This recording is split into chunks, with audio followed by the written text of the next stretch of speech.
Anchor is the easiest way to make a podcast. It gives you everything you need in one place for free, which you can use right from your phone or computer. Creation tools allow you to record and edit your podcast so it sounds great.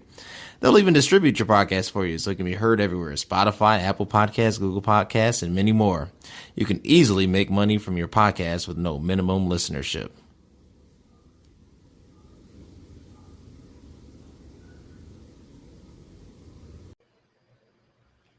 Awesome. Welcome back to a live episode of It Is What It Is podcast. First of all, I don't even do live episodes, but you had some people out there that say, Cody, you need to get back to the live space. So we're going to do it here. So I invited the most talented individuals I could think of, one of whom will join us later for this live episode, because I'm going to be honest with you. Right now, my live game is a little weak, so I need some strong influence in the space. So I have none other than the attorney Amanda Moncada Perkins, podcast host, coach, lifestyle, realtor, all-around amazing person, Carri, Jemmi, the Black Jeff Bezos himself, Derric Scott, the culture influencer coming up through the ranks, Candi, Lynn, and the amazing angel investor, entrepreneur, just overall leader, Anamkia.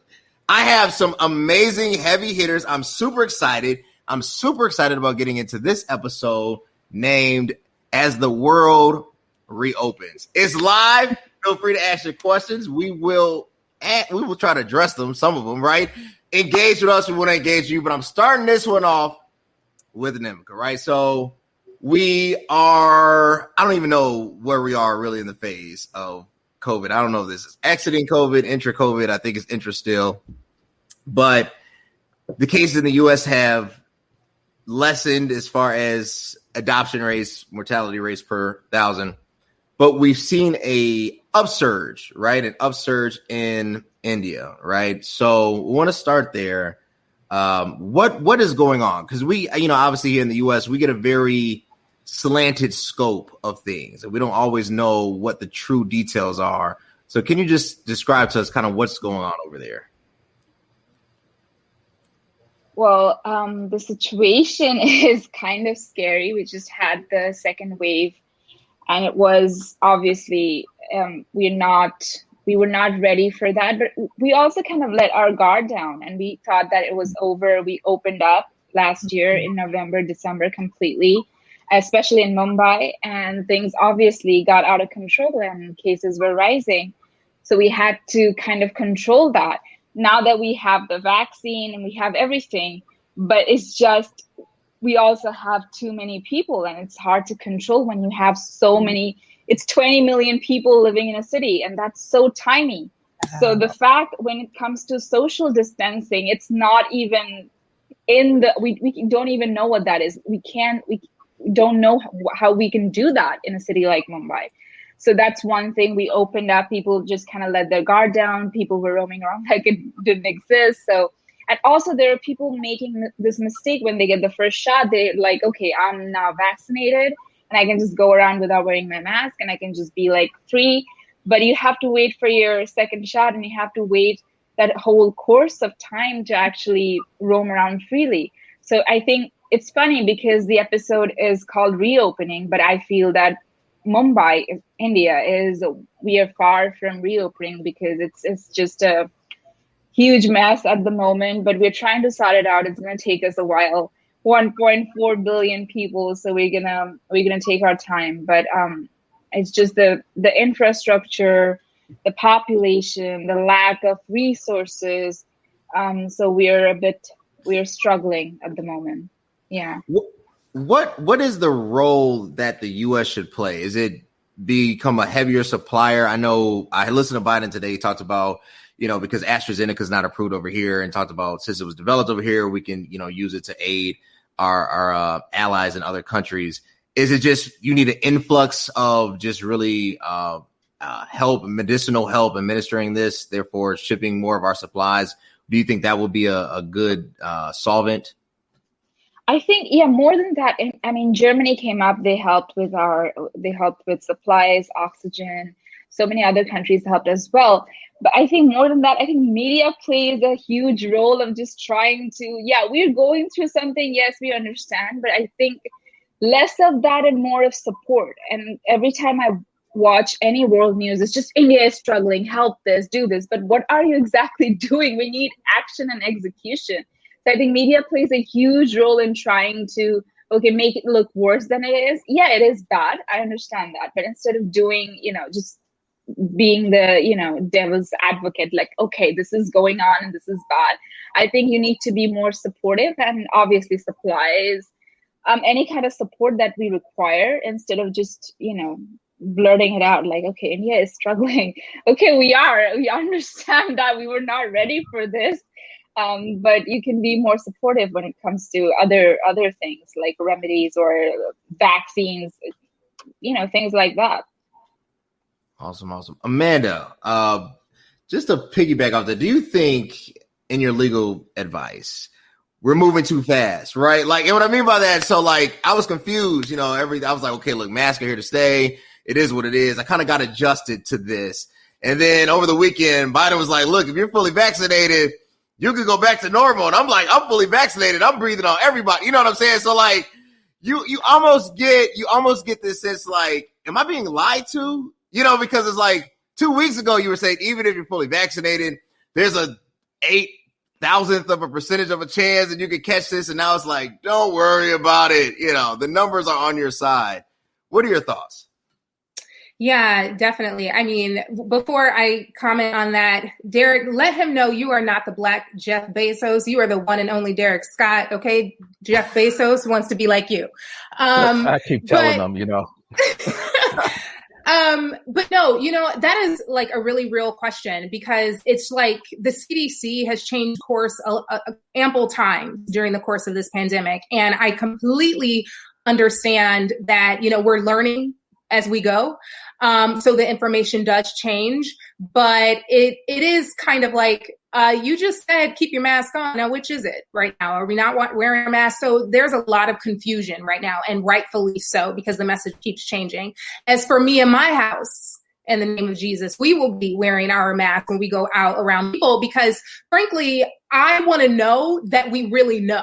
Right. And yes, we've been fully vaccinated, but we don't know what other people are doing. And there's still a chance that we can, remit this virus to an unvaccinated child that's in our midst. You know what I mean? So what we do feel comfortable with doing is knowing that if family members have been vaccinated fully, then we don't mind being around them unmasked. But for other people and their safety, until we really know, until they double down and they know, and my doctor says to me, hey, you can go unmasked, then I think we're going to still operate and with caution, frankly. And I suggest that other people do the same, because we just, messaging has been too fickle.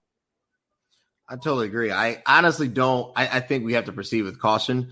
I think it's a rushed feeling to just throw yourself back out there. And obviously, like me, I'm active. I want to be out. I like people. I want to be, in venues and concerts.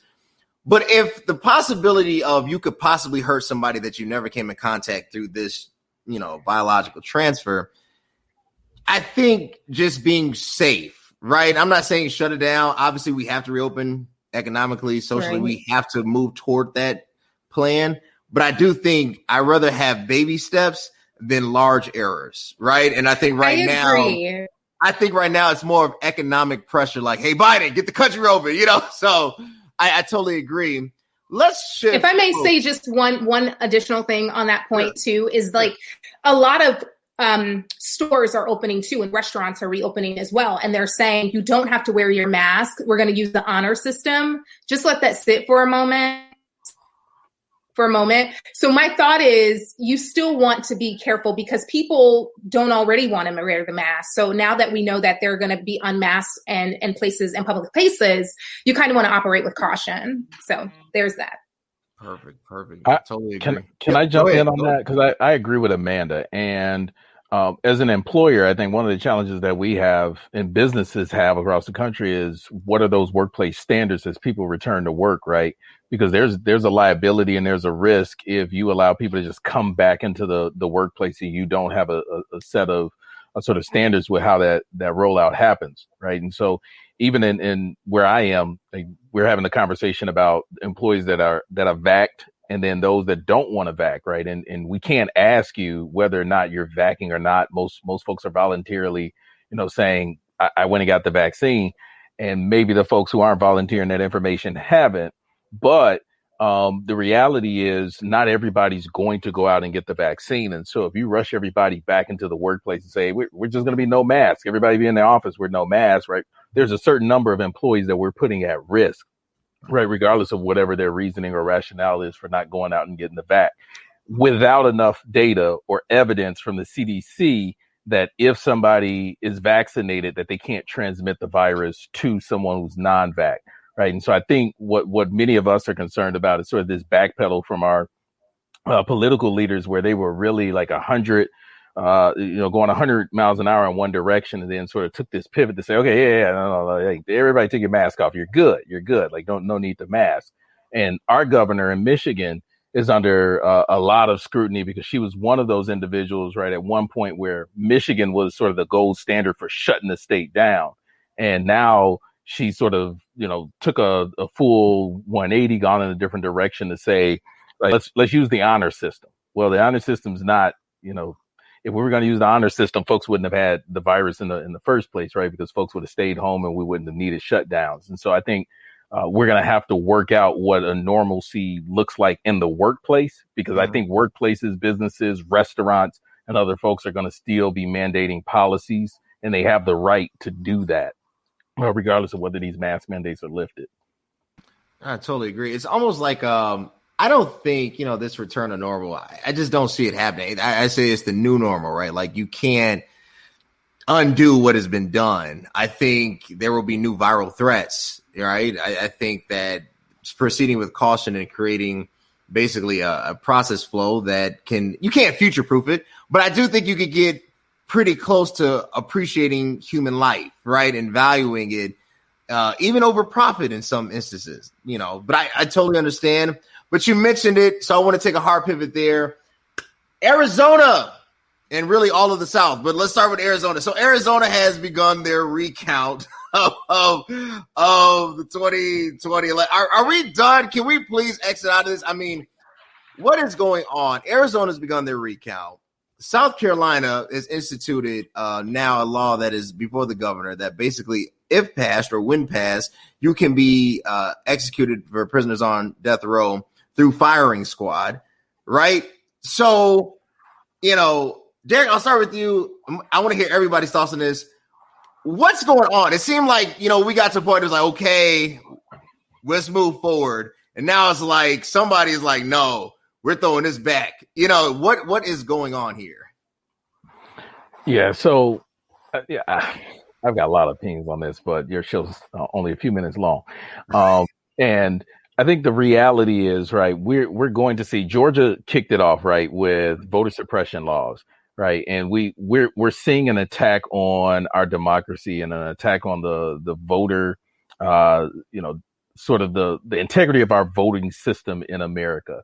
And so I think what we're going to see, right, is a large attack to take the focus off of what the Democrats can do in office over the next few years by waging wars that have nothing to do with getting our economy back on track, have nothing to do with these witch hunts that we say like we're trying to do what's in the best interest of the country. Like, all of this is to position a party 3 years from now, 4 years from now for the next campaign, and not even 3-4 years from now, but we're talking about the midterms coming up really soon, right? All of this is to position where we are. And then let's not take for granted that the census just took away some seats from some of our states, right? So our census just added a few seats to some red states and took some seats from some blue states. There were some blue states that picked up, but the net, right, benefited red states. And so I think a lot of this is posturing for the next 2-4 years. And I don't think we're done with seeing, Donald Trump come out or whatever the remains of Trump is. I don't think we're done with Donald Trump. Like, we're not finished with the guy. Like, he's going to come back with a vengeance. I don't know if that's, presidential campaign or if that's some other vengeance that he comes back and manifests itself in a whole, group of cronies that are a ticket that they send to the try to send to the White House, but we're not done with them. Carri, what the heck is happening with Georgia? So Derric hit upon it. He said, hey, look, it started in Georgia. You're an Atlantean, right? You live in Atlanta, Georgia. Why is your state just bent on, going backwards? Yeah, I think they were so upset that the state turned blue. So, and that hasn't happened. I don't think for maybe more than 20 years. So I think that some opposition had to come from that. So a lot of organizations like the one I'm a part of, the National Coalition of 100 Black Women Metropolitan chapter, we are all trying our best to advocate for that to not be passed. But it seems like there are some other hands that are much higher that are, forcing this to go through. So I don't know. A lot of people are just on foot right now. A lot of people, a lot of senators and people in different advocacy groups trying to prevent this from happening. But I really just think it was just some hateration because we turned blue. So there's like, well, wait, what? So, so I don't know why this is happening, but I just know that I encourage everybody that's in Georgia and other people who are part of advocate type organizations and who are lobbyists or whatever to really step up and stand up for this not to be passed. Because it's kind of ridiculous. So it is. Yeah. Candi, Texas, right? You reside in the South as well. So is this just kind of a game plan, right? Is this just a strategy Derric mentioned, just kind of creating posture or really a political agenda for future elections?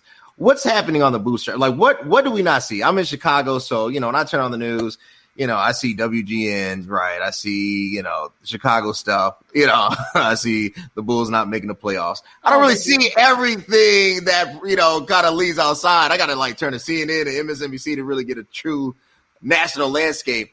What's going on in Texas? We are a red state, okay? Because there are so many small cities in Texas. Every major county in Texas is blue. Austin, Dallas, San Antonio, Fort Worth, Houston. Okay. So this voter suppression is their way of making a play for the future. The comment that Derric made about the Trump, this has become the party of Trump, right? The Republicans are on a split right now because you have those that lean so far Trump that are not really conservative Republicans.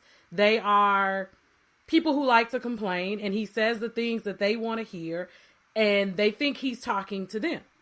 And then there's the conservative Republicans. So you have a party that's in the middle of a split, and they don't know what they're going to do for the next 4 years, right?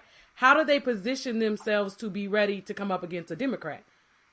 We have no idea who we're going to run either, which is not a good thing, but the Republicans know they're in trouble. So every policy that they can put in place now that would discourage us or make us continue to fight, because we can't show up to the polls just this year. We showed up in 2020. What are we going to do in 2024? And are we going to get these counties out when it counts in midterms so that those seats do change? So here in Texas, Matthew McConaughey is talking about running for governor. Hey! To get rid of Hot Wheels, a.k.a. Greg Abbott, our current governor. Oh, yeah. So if y'all haven't seen him rolling around all over the place, we are open, mask are off here. Life has resumed. It's insanity, right? But these are all political moves. So the mask mandates being moved. He's been fighting with every Democratic governor here in the state since the beginning of COVID. Austin, where I'm located, there's policies all over the city. So you're still in your mask because the county has mask policies that are still in place, despite the governor going ahead and removing the overall policy for the state. So it's a political play.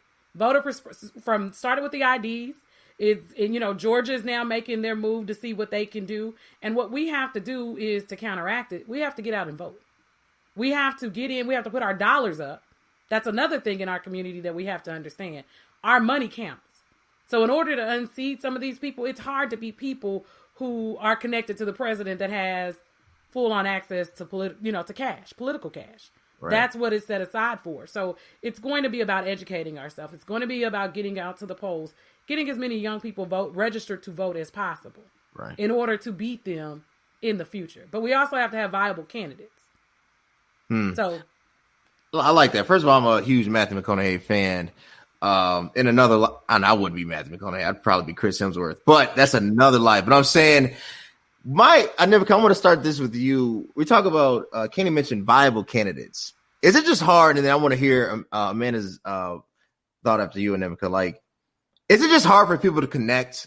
Like, is it like, I don't see myself in this person, or that person's a complete loser? Like, it seems like we're getting extremes of everything. It's no longer just, okay, they're decent, whatever, right? It's like you have this just overwhelming persona that like forces you to have to choose between, I don't know, everything, right? Meat or going vegan, right? Like it's just an all play. So even, in India, like, what is the disconnect? Is it just that the population is not being represented by its leaders, or is it deeper than that? That's the big thing. I think that's a good point. What Candi just said with Trump, I think a lot of people just, it's just projection of what you want to see. He's kind of like the spokesperson of all these people who are not able to say the things openly that they want to say. And that's kind of the same thing. I think in India, politics, it's a lot different than the States, because we have, our system is completely different. We are quite dysfunctional. No, I mean, when it comes to our leaders, they're completely disconnected from the youth. I mean, our leaders are just, they're living in a different generation, like in the medieval era or something, because their thought process is different. They're not as progressive as we are, because the generation that we're leading, millennials or Gen Z, we have a very different perspective of things. So our leaders are quite old, and they have a very traditional, conventional thinking, which doesn't go with our thinking. And that's where the conflict arises, right? Because we are so disconnected from our leaders, and they want to do things their own way, and we want to do things our own way. But it just somehow, it's difficult to kind of, come to a conclusion. We do have a supreme authority when it comes to our Supreme Court that is more like, okay, they're more driven on results, so execution. But I think if we leave it up to our leaders, things are just going to go round and round, and we are never going to get to any conclusion whatsoever. So I think the thought process and the perspectives, they play a major role on who you want to select as a leader. If there is a person out there who's saying the things that you want to say, but you're not able to say openly, you're likely to select that person, because you think, okay, that person is somehow representing all this that I have inside of me, and I'm not able to say. It's just kind of like a release of all that, energy and all that talk. So I think that plays a huge role, more than what that person can do or is capable of doing, the potential. We don't look at that. Maybe this person has Donald Trump, never in politics. What did he do exactly? How did he win so many hearts? Because he said the things people wanted to hear. And that's what works. I think that's the major reason here. Awesome. Amanda, are we personality drunk? And, it seems like, personality personas right now, that's what leads, not subject matter professionalism, not what you've done, not content, not actual ROI. It's like, man, I like the way he makes me laugh. I'm voting for him. Like a real, almost scary type. We're making decisions based off of personality. Are we so driven by just like this luring factor that we'll ignore truth just because they appeal to some ideology?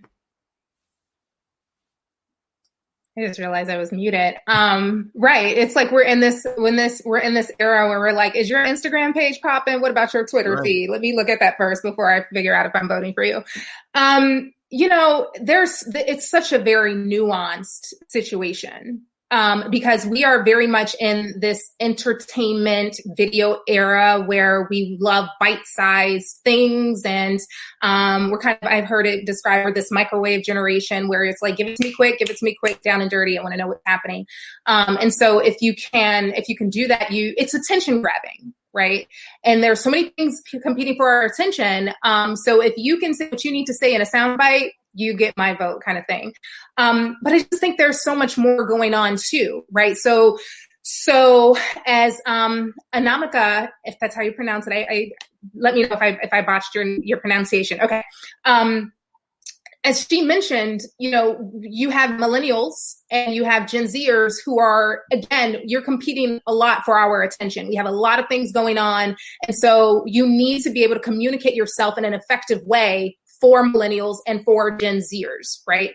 And so there's nothing wrong with that. It's just you need to kind of acclimate to the environment. You need to get your message out in a very dynamic way. So this is why people like AOC tends to be very effective with communication strategy, because she's on TikTok, or I'm not on TikTok, but she's on TikTok for Gen Zers. She's on, the streaming platforms, Instagram. She does IG lives all the time. And she's kind of giving us a download on what's happening, right? And it's just engaging.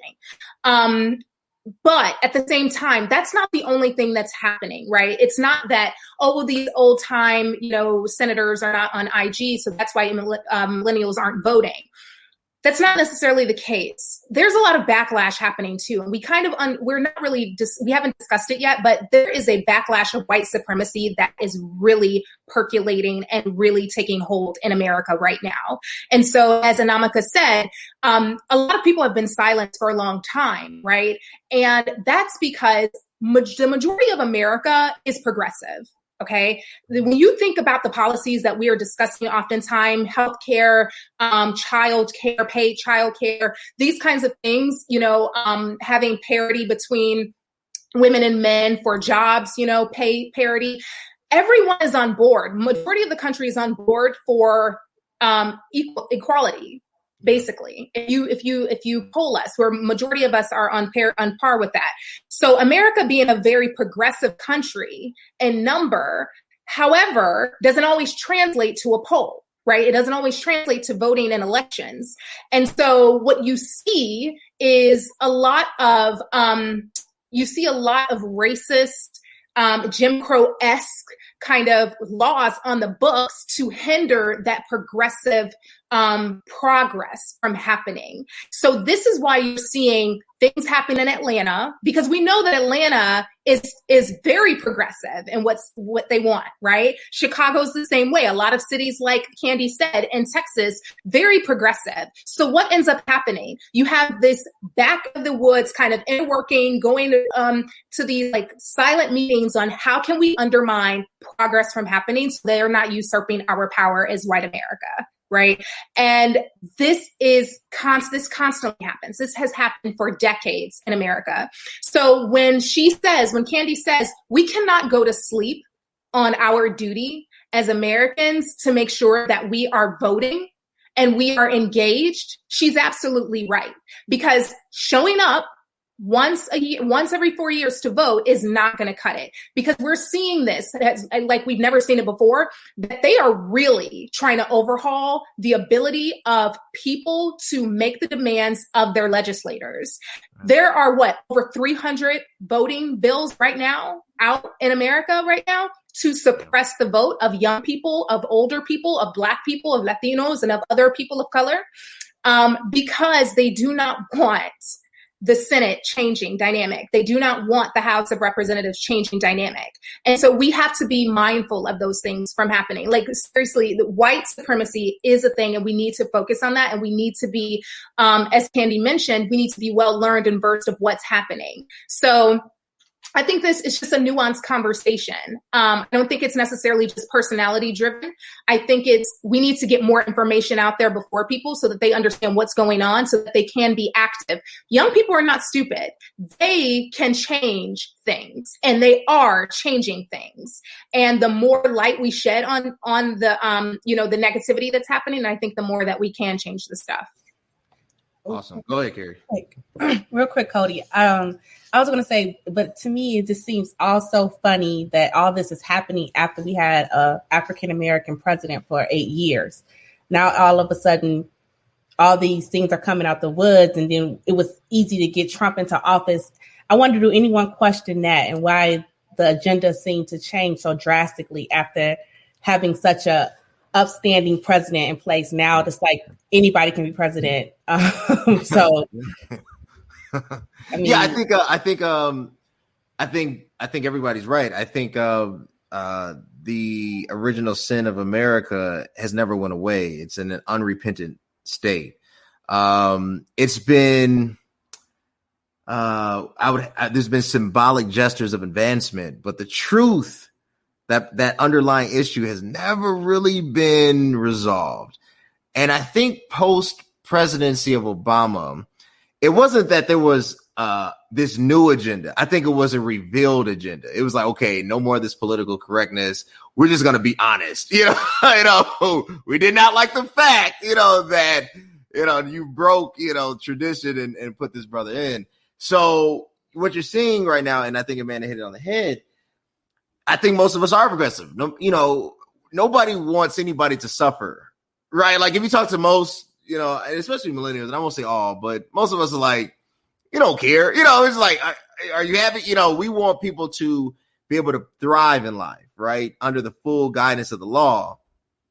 And when you see a party that is so focused on making that difficult, and without, I guess, logic, there's no real rhyme or reason for this. It's just pure, to me, in some instances, ignorance. That I think is what creates this tension.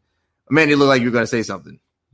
No, I was going to say they're doing this very, very, they're doing this with precision. This is not illogical what they're doing. They've been doing this for years because let me explain something to you.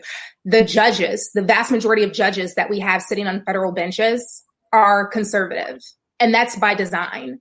And so, like I'm saying before, when they are going and drafting this legislation, they're drafting it with surgical precision to make sure that you, person who doesn't have your ID, you can't vote, or your signature is not exactly the way that it was before. You can't vote. And the reason they make it so hard is because they know that the vast majority of people, if they do vote, they're going to be voted out of office. That's the fact. So they're not stupid. They're doing this with surgical precision, and they're doing it in such a way that will completely remove the ability of the average person to vote. They just want their folks to be able to go. The more people that don't vote, the better it is for the folks that are in office.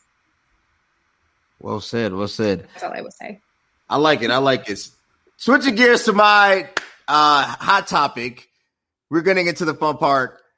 Cryptocurrency, right? Elon Musk was on SNL. I thoroughly enjoyed Elon Musk. I would love to just meet him and just, hang with this fella. He makes a joke about Dogecoin.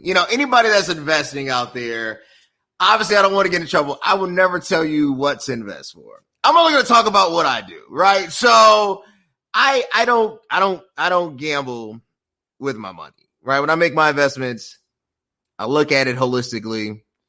I look at sometimes if there's a dividend, allocation, and not always so, but I look at the financial well-being of the company and where I think this company could be 5 to 10 years from now, and I make an educated decision, right? But there are some investments in my portfolio that are highly volatile, but at the same time, highly entertaining.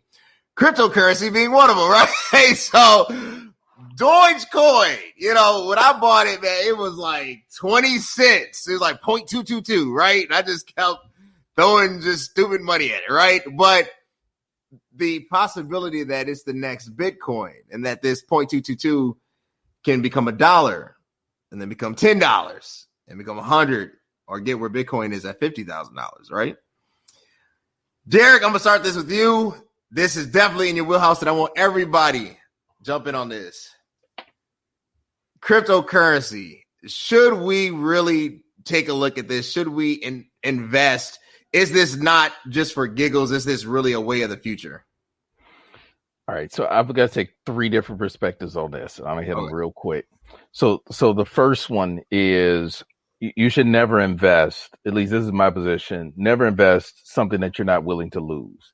Okay. If you can't afford to lose it, don't invest it.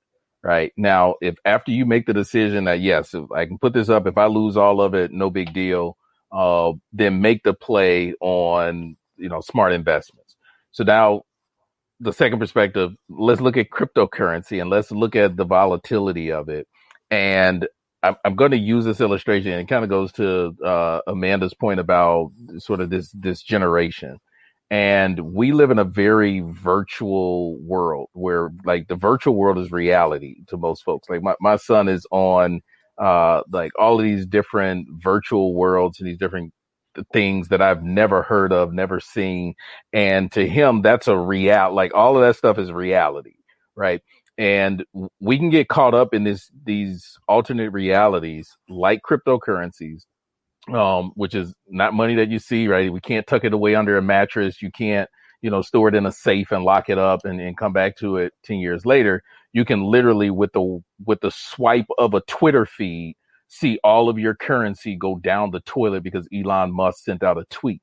And so I think, right, that level of volatility is something to not only be sort of concerned about, but it's also something to pay attention to, because there's somebody at the end of the day who's controlling the strings behind which cryptocurrencies are going to sort of take off and which ones aren't. Now, with that said, do I think it's going to be the wave of the future?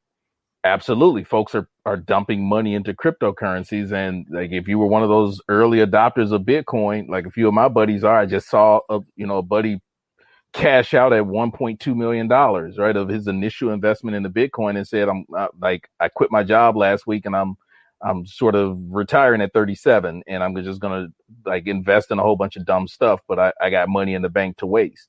So like for folks that have been early adopters, like there's a gain. And I think we're going to see more and more globally trading with cryptocurrencies where folks are going to see things like Dogecoin and Bitcoin and other cryptocurrencies like take off exponentially.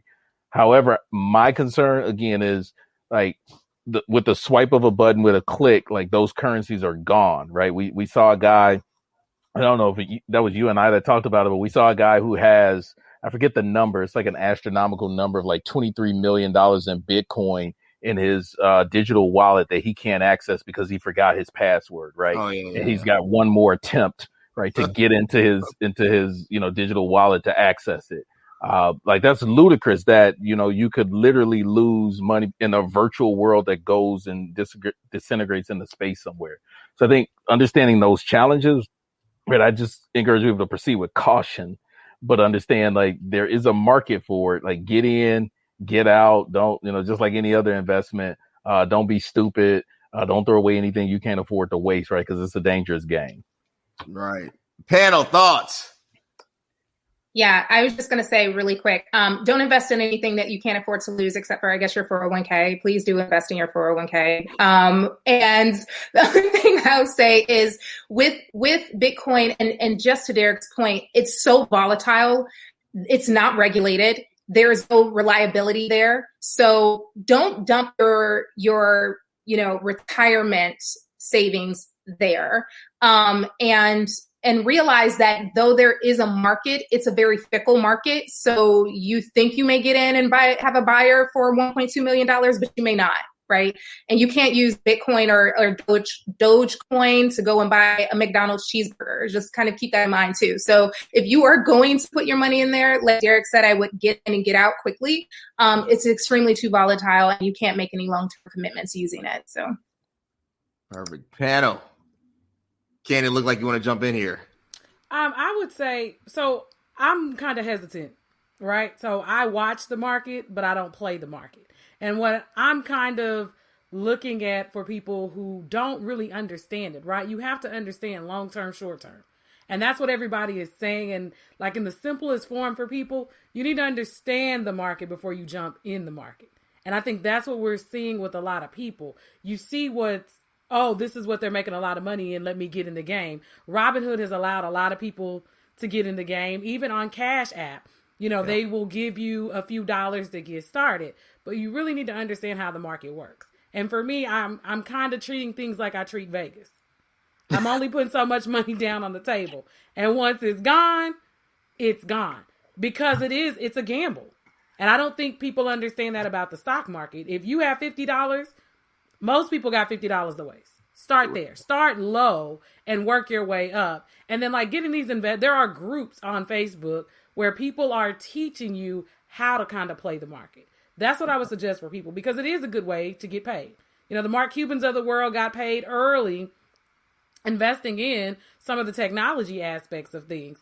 But you need to really understand the market before you get out here playing games. And I think that's what people don't understand. And there are a lot of people to teach you. So use the people around you. Like he said, Derric said, his buddy has made the money. Well, you probably need to get in whatever group he's in on Facebook and ask him, because there are people who watch it all day. It's too stressful for me to watch my numbers all day long, as he said, because I don't want to lose my money. So, but for other people, I go in and I watch it and I'll be like, okay, today may be a good day in the market. It's high, it's low. It's really about understanding it and connecting with a circle, because there are circles of people of color now. We're getting in this market. And that's why government is acting the way it is, because we can't come up that way too. That's scary for them, right? Because we weren't doing stocks like that. That's true. Yeah, Candi hit it right on the head, right?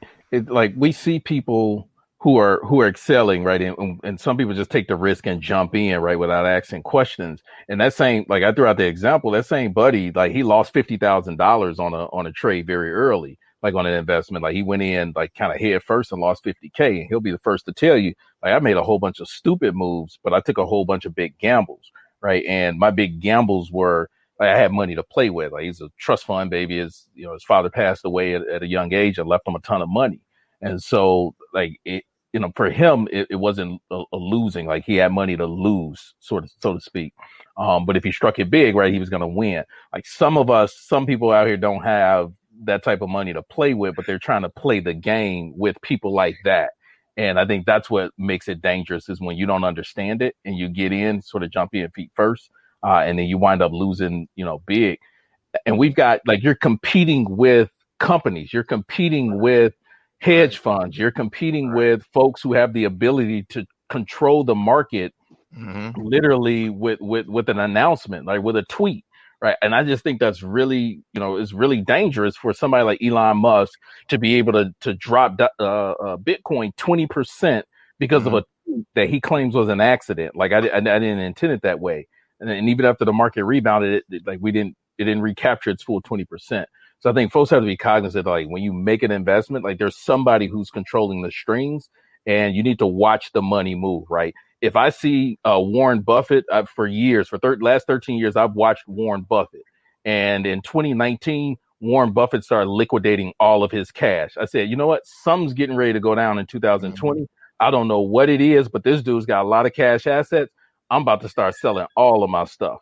And in February of 2020, what did I do? I sold over 80% of my portfolio.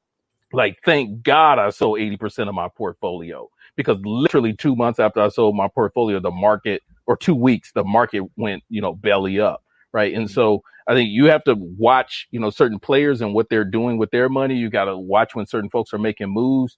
And we've got regulators and senators now that are playing in the games. Right. And folks, are doing all this insider trading. And if you're not connected to one of these groups, when you see those moves happening, then I'd encourage you to start small and slow, and then work your way in until you find those folks that know what they're doing, and then ride the wave with them. That's it. It's like playing spades. If you're not good at it, that doesn't mean you shouldn't do it. You just need a spades partner. So when the ace of spades comes around, you can call it, right? So that I totally agree. I watch Warren. How Warren goes is kind of how I go. I don't go, but I do. I'm not gonna lie. Doge. Let me stop saying that. I'm not gonna lie. It's funny. I think it's because when I invest in whatever cryptocurrency, I don't even expect it to win. It's kind of like throwing like pennies in a wishing well. But if one of those pennies hit, if that penny keeps getting larger and larger, I'm gonna stop doing it. No, but so anyway, so one of my last questions, I'm super excited about this. Sometimes I throw fun questions in here. We've had a very interesting last week. We dropped J. Cole dropped his new album. If any of you haven't listened to it, go check it out. But before that, as we resume, all right, a lot of people have gained COVID love, gained COVID adage, right? I think that's the best way to say it. And now they're coming out of COVID and they want to resume dating. Obviously everybody's right? And I'm interested because I joke with my wife all the time. I was like, I couldn't imagine, like going through a pandemic, like single, like, and then coming out because it just felt like it would just whatever. Right. So going into that, and I'm throwing this on to Carri. So what is the world? What is this nuance? This nuance I'm saying, because I'm telling you, between watching the Breakfast Club and watching all this stuff, it's just a lot of hilarity out right now. So what is kind of out there? I don't know. I mean, I feel differently a little bit. Sure. I feel like COVID kind of evened the playing field for a lot of people because you were able, you had online dating that picked up 100%. So everybody was on online dating. Some people still on there because some people who never tried it, and so I think it gives you an opportunity to really figure out yourself. A lot of online dating apps started to add the camera feature so you can see each other interact and know that you're not getting catfished and all that. So I think technology started to move along with the COVID so that people had the chance to still date because a lot of people were being lonely. I think a lot of people was getting depressed. It was terrible. So I think that, it just leveled the playing field as far as that, and people, the body image too, because everybody started gaining weight. So nobody could go to the gym. Everybody was at home. So it wasn't like you had to feel bad or like, oh my God, someone else is going to be smaller for the summer. Everybody at the same, almost on the same playing field a little bit. So I think in light of COVID, like a lot of people could agree on here tonight, COVID did have a lot of positivity things that came out of it. And I think that for the love scene, that was one, because I know a lot of people who are in relationships now. I saw a lot of more marriages after COVID in this season right now. And of course, we saw a lot of pregnancies. So I think that it was a time that people got a chance to really bond and find themselves. Even though it seemed like we were separated, some way we were connected, if that makes sense. Because everyone was trying to look for something like, let's have Zoom parties. Let's do this. You were looking for something to find that human connection. So I think it kind of made it better for certain people, get them out their shell. And I think people who probably would have never found someone on online dating, because not only does online dating open you up to who's around you, but it opens you to the world. You can meet people in Africa. You can meet anywhere in the world and find someone the love of your life. You never knew you would never met. So that's true. Perspective. I never thought about that. It did bring about equality because you can literally connect with anybody in the world. Yeah. I don't know. Look, it did wonders because I didn't have to go. I didn't have to pay for food when I took my wife out. I didn't have to. It saved me a lot of just headache because like now I didn't have to be creative. I had a real excuse. I was like, babe, look, end of the world. Instead before I had to like look at a restaurant and be like, just going through. But no, that makes a lot of sense. That is funny. I'm not going to elaborate on that, but that is hilarious. So, last question. I'm going to start with you, Candi. J. Cole's new album. I know you listened to it. I listened twice. Was it album of the year? Like everybody's saying? Because I'm going to be honest with you. I'm going to take heat for this. Okay. It was good. It was good. Pride is the Devil is probably the best just grown song on there. Right. I think, yeah, but 95. It was nice to hear Cameron in the beginning. I heard Cameron. I haven't heard him in like 15 years. That's all I got to say. We agree. I was not, like, he dropped the interlude and we were like, okay, he dropped some bars. He talked about the comparison of Jesus and Nip and Pimp C. Shout out to the South, UGK fan for life. But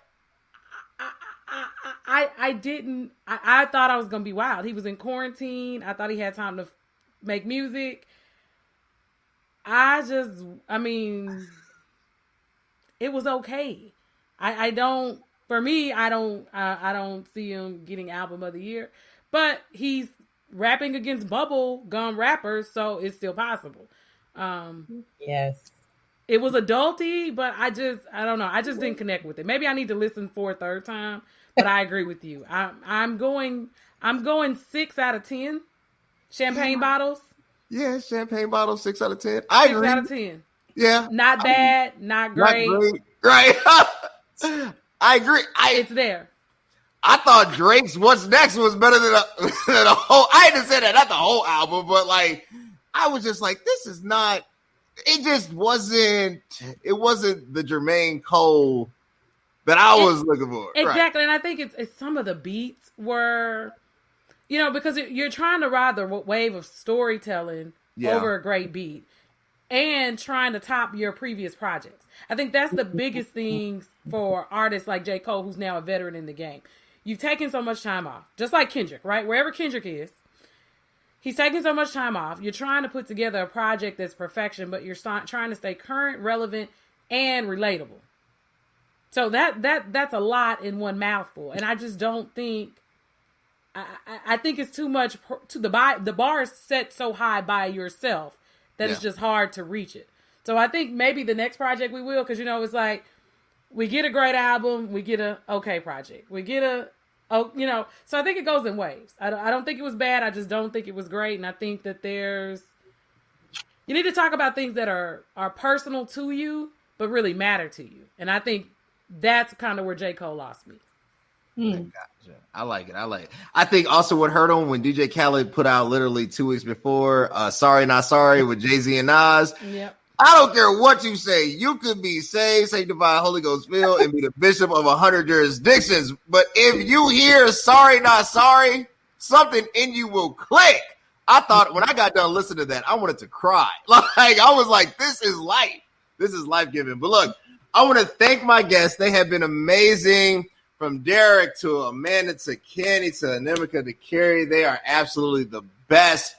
I'm going to start with Amanda, where they can connect with her, and we'll go down to Carri, Derric, Candi, and then connect with these individuals, because these individuals are doing places. They make me look good, because I'm gonna be honest with you, I make this stuff up as I go. But when I have these intelligent individuals on the phone, on the it is what it is. It just makes everything smoother, and I get all my advice from them, even my investing advice. I run it past Derric. That's why I don't go bankrupt. So I'm sorry with you, Amanda. Where can the people connect with you?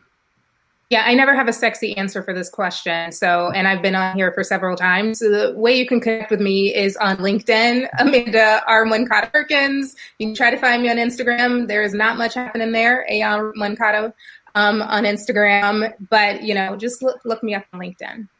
Look her up on LinkedIn. Shout out to Jared. Jared, we got to get back together, man. I'm ready. He's Carri, so ready. Carri, where can they connect with you? You can find me on all social medias at Carri Jemmi. That's Jemii, as my name is on here. And every Tuesday I have a show called Let's Talk with Carri Jemmi, and that's at 7:30 p.m. Eastern Standard Time, 6:30 Central Standard Time. And this week we'll talk about financing tomorrow, actually. So you can join me for that conversation. But also my website is www.carrijemmi.com. If you want a little bit more details about me, and that's how you can find me. Perfect. I can't wait to be a guest. I've been looking at some of those episodes. I should have been on that one with those. I'm like, hey, I would have brought out. They gave me bogus. And then where can they connect with you? I have a website, so it's just www.mynameanamikadutta.com, and also on Instagram, same, Anamkia Dutta, also on Facebook, same, LinkedIn, I'm not very active, Twitter, everywhere, just myname.com, you can find me. Y'all, she's a TEDx speaker. I didn't say that in the beginning because I did okay. But she's a real TEDx speaker. I went through about 20 versions of my notes, and I was like, none of this is making sense. But I tried. But connect with her. Candi, where can they connect with you? You guys can connect with me at Candi K. Lynn. I am on Instagram, and my link tree is connected. Also, I am Pull Up the Podcast on all platforms that you receive your podcast. We run every Monday on dfwiradio.com at 6 o'clock Central Standard Time.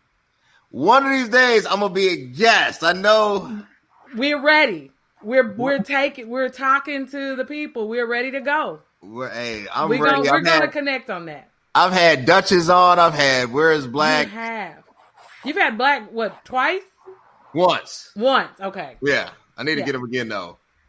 Derric, before you become inaccessible and, start living out in this, the West Coast and on private islands, and all of a sudden you don't pick up my phone call, where hey, bro, I'm coming to Michigan. We're connected soon. I'm vaxxed. There's somebody said I can go, so I'm ready to get out. I've been ready to get out here.